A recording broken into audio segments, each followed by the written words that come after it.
ज्योति, अगर कल को मर जाऊं तो क्या तुम दूसरी शादी कर लोगी? हाँ कर लूंगी, लेकिन तुम ऐसा क्यों पूछ रहे हो? ज्योति, तुम्हें याद है कल हमने फुल बॉडी चेकअप करवाया था, उसमें तुम्हारी रिपोर्ट में तो नॉर्मल आया है और मेरी रिपोर्ट में कैंसर निकला है और अब मेरे पास ज्यादा टाइम नहीं है। क्या? ये तुम क्या बोल रहे हो? और ये सब हो कैसे गया? क्या करूं ज्योति, पर यही सच है। मुझे खुद कुछ नहीं पता कि मेरे साथ कब क्या हो जाए।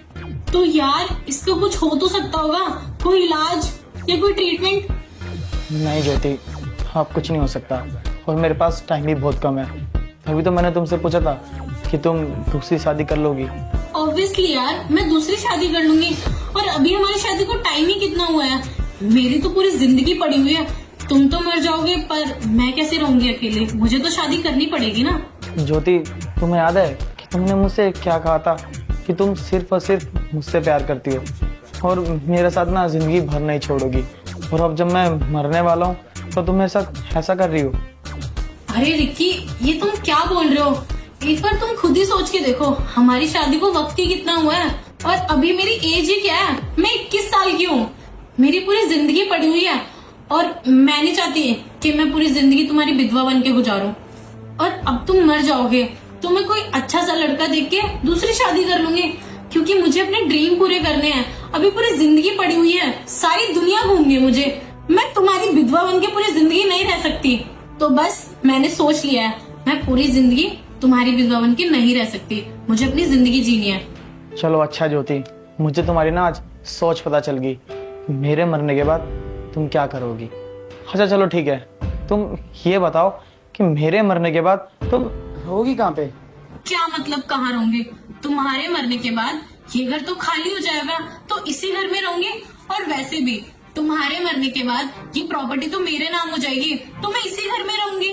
आखिरकार बीवी हूँ मैं तुम्हारी, तो सारी प्रॉपर्टी का तो मेरा हक होगा ना तुम्हारे मरने के बाद। मैं तुम्हारे मरने के बाद अपने नए हस्बैंड के साथ इसी घर में रहूंगी और इसी बेडरूम में। अरे ज्योति, तुम्हें जरा सी शर्म नहीं आ रही? अरे मैं यहाँ पे कैंसर की रिपोर्ट लेके खड़ा हूँ और तुम मेरे ही सामने ऐसी सब बातें कर रही हो। अरे तुम तो ऐसे कह रहे हो जैसे मैं तुम्हें जानबूझ के मार रही हूँ।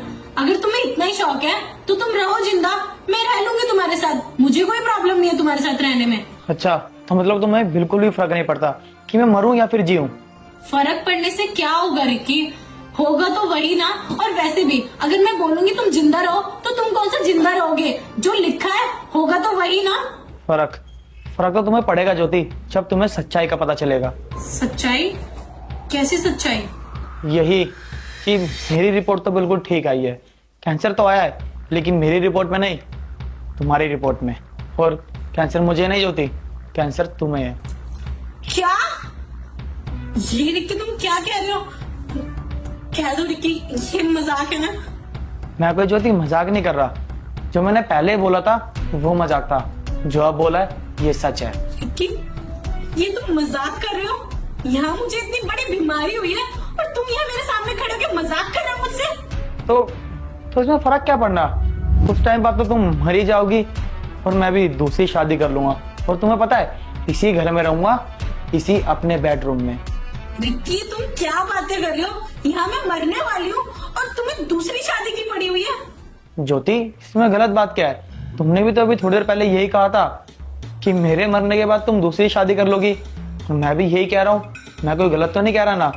मैं भी तो यही कह रहा हूँ ना, मैं भी यहीं पर रहूंगा दूसरी शादी करने के बाद और इसी बेडरूम में। रिक्की तुम ये सब क्यों बोल रहे हो? और मैं जानती थी कि तुम मजाक कर रहे हो, इसीलिए मैंने ये सब बोला। और मैं भी तुमसे मजाक कर रही थी। मैं तुमसे बहुत प्यार करती हूँ, मैं तुम्हारे बिना नहीं रह सकती। तुम जानते हो ना रिक्की? ज्योति बस करो, मुझे अच्छे से पता है कि तुम मुझसे प्यार करती हो या फिर नहीं। अरे मैं तो तुम्हारा एक छोटा सा टेस्ट ले रहा था और इस टेस्ट में ना तुम फेल हो चुकी हो। लेकिन मुझे ना ज्योति तुम्हारी सच्चाई का पता चल चुका है। हम मेरे आगे ना तुम कितने ही बहाने बना लो, तुम्हारा एक बहाना नहीं चलेगा। लो पकड़ो अपनी रिपोर्ट और वेट करो मरने का और निकलो मेरे घर से। रिक्की मेरी बात तो सुनो। बस ज्योति, मुझे ना सफाई नहीं सुननी तुम्हारी, कोई जरूरत नहीं है सफाई देने की। चुपचाप निकलो मेरे घर से। अरे जाओ।